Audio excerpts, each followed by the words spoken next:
अस्सलामुअलैकुम, welcome to my channel facts exploring with Saira.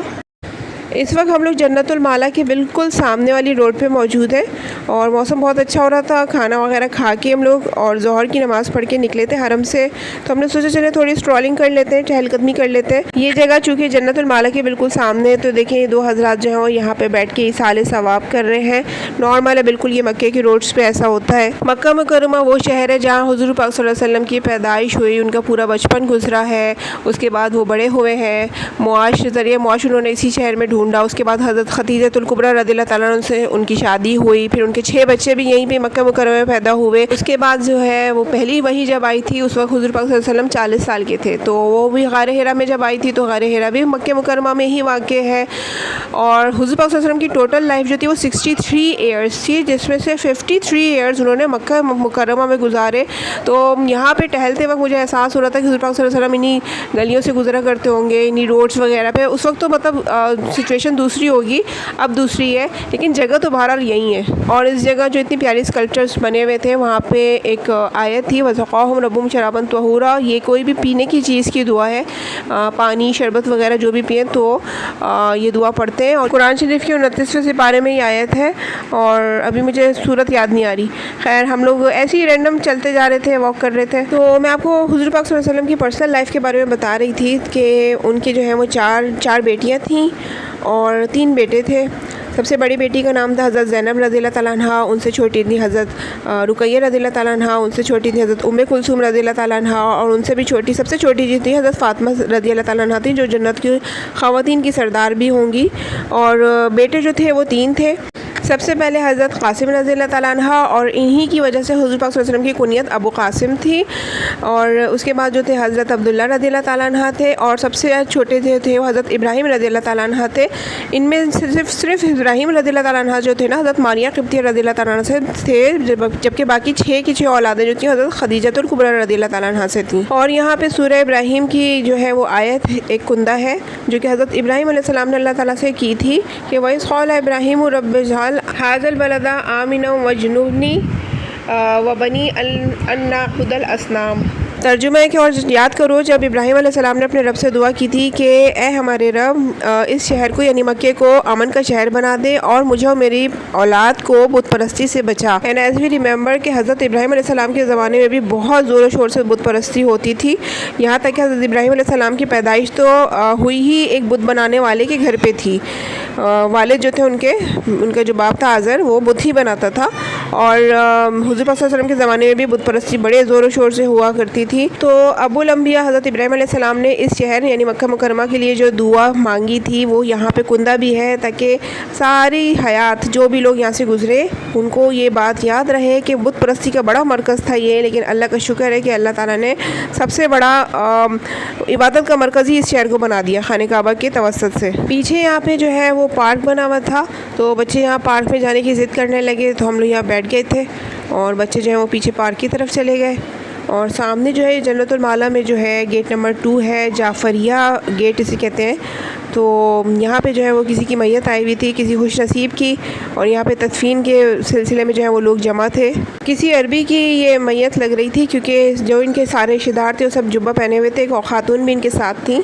अच्छा, मैं आपको एक और चीज़ दिखाती हूँ कि ये देखिए यहाँ से चूँकि खाने काबा बहुत करीब है, तो ये पैदल जो है वो लोग बग़ैर चप्पलों के भी यहाँ पे वॉक करते हुए नज़र आते हैं। ये भी बहुत नॉर्मल चीज़ है मक्के मुकर्रमा में। ये लोग एहराम पहने हुए हैं, इसीलिए यकीनन ये लोग उम्रा करके ही वापस आ रहे होंगे। अच्छा, मैं वीडियो बना रही थी तो उस वक्त तो मुझे अंदाज़ा नहीं हुआ, लेकिन जब मैं डब कर रही हूँ तो अभी मैंने देखा ये आदमी है कुछ अजीब एबनॉर्मल हरकतें कर रहा है।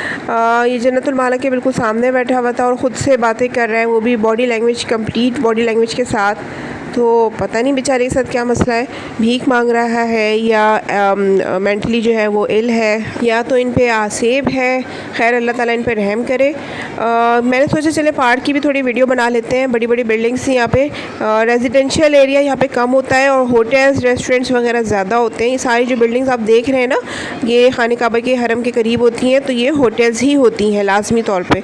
और मैं आपको इनको थोड़ा जूम भी करके दिखाती हूँ।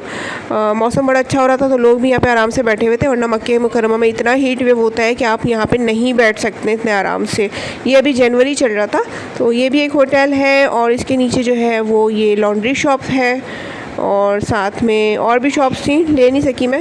ये देखें चिल कर रहे हैं, ये यकीनन घर पे बात कर रहे होंगे। ये मक्का मुकर्रमा ना वादी है, और ऐसी वादी है जो कि पहाड़ों से, चट्टानों से घिरी हुई है, लेकिन वक्त के साथ साथ इसको हुकूमत ने जो है वो आर्टिफिशियली ग्रीन किया है।